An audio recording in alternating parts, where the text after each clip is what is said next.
বন্ধুরা, ছবি আঁকার মাধ্যমে পড়াশোনা করা যায়। সে আবার কেমন ভাবছেন? দেখতে থাকুন। 4টে ডিম।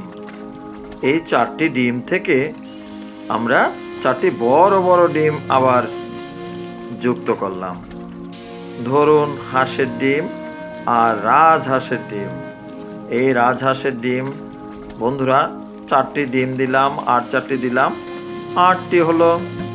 এখন ডিমের মধ্যে ডিম দেখছেন, আবারও দেখছেন বন্ধুরা ডিমের মধ্যে ডিম।